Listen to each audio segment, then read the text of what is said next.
Yes, it's a pentagonal pyramid resting with its base on HP, and one of its base edges is perpendicular to VP. So one base edge should be kept perpendicular to VP, and the cutting plane is inclined to HP, and it is inclined at 50 degree to HP, and it is perpendicular to VP. Let us draw the projection. Here top view is the base view. As the pentagon is visible in the top view, we have to start from top view. In the top view, one base edge should be perpendicular to VP, so we have to start from edge like this. I have drawn a pentagon. As it is pyramid, the lateral edges are visible in the top view, so the lateral edge should be drawn. Before that, we have to mark the center point. For that, select any edge and mark its center point and draw a perpendicular line from that. Similarly, select any other edge and mark its center point and draw a perpendicular line to that. This is the center point, and we have to connect all the base point to the apex point. Then mark name for all the points. The apex point is named as O, and the base points are named as A, B, C, D, E. Let us project all the points to the front view. Here we will get 2 points, one for the base point, another for the apex. So extend the apex line like a chain line. This is the way by which we have to draw the axis line. Then take 60 mm height. From that 60 mm height, we have to connect the base. Let us mark the name in the front view.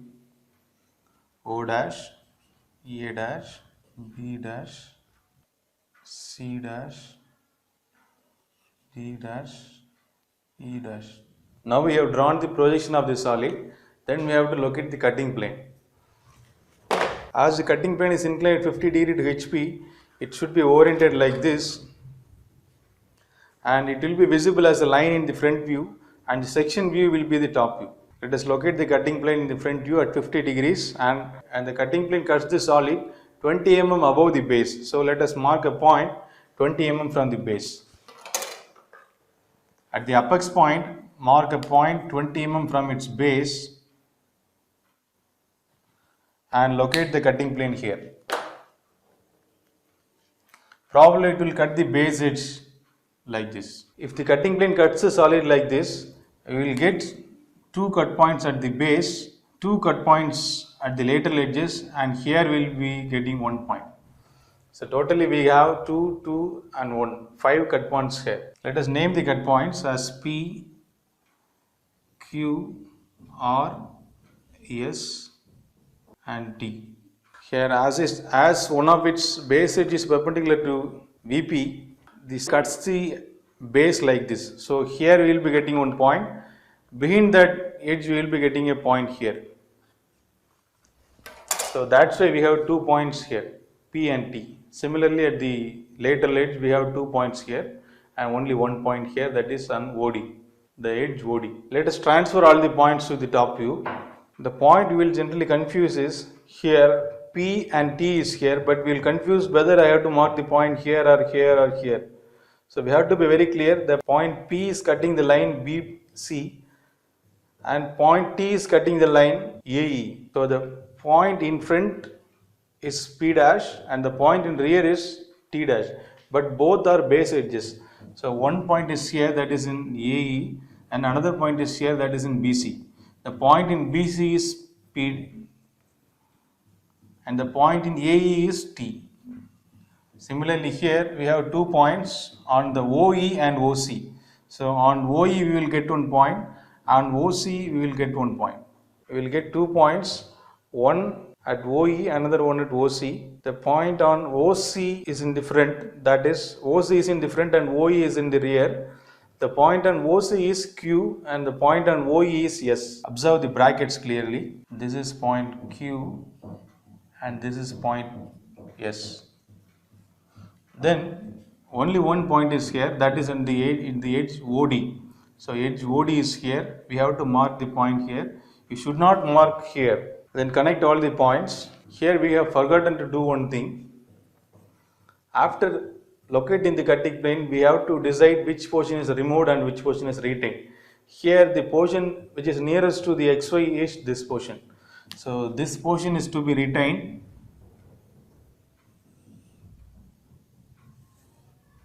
and this portion is removed. In the retained portion, all the edges should be drawn using dark line. In the removed portion, it should be left in thin lines. So here these are in thin lines, all the edges in black are in thin lines. Similarly, here at the top view, the portion left to this point P and T is removed. So this portion is removed, that is AD, PB, this portion is removed, and all the portion towards the right side of the TP edge is retained. So we have to mark this line using thick line. This should be in thick line. This edge should be in thick line up to this point, because this is point R. This should be thick line up to this line. And within the newly exposed surface, we have to draw the hatching lines.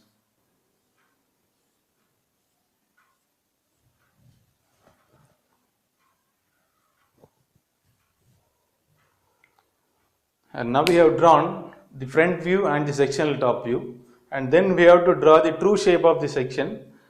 For that, we have to draw perpendicular lines from the cut points. I have drawn a perpendicular line from the point PT, and here I have drawn a perpendicular line from the point R. Here I have drawn a perpendicular line from the point S and Q. And these three lines should be perpendicular to the cutting plane, and we have to draw a line parallel to the cutting plane here. This line should be parallel to the cutting plane. This should be named as X1 and Y1, and we have to measure this distance of the points in the section here, and we have to copy that in this portion. Let us start from the point P. Point P is at a particular distance from the XY. Measure that distance and see from what point P is coming. Here is the line where P comes from. Let us keep the compass here and cut the point here. This is point P. Similarly, measure the distance of the point Q from the XY line and copy that and see where the point Q comes from and mark the point Q here. And measure the point R from the cutting plane from the XY and see where the point R comes from and mark the point R here. Then mark the point S from the XY line. Keep your compass in the same dimension and mark the point S from cutting an arc here. This is point S. Measure the distance of the point T from XY line and see from where the T comes from, and this is the line. Mark the point here. This is point T. We have marked the point here. Then connect all the points and hatch it.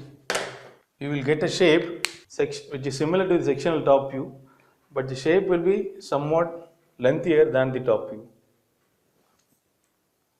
Thank you.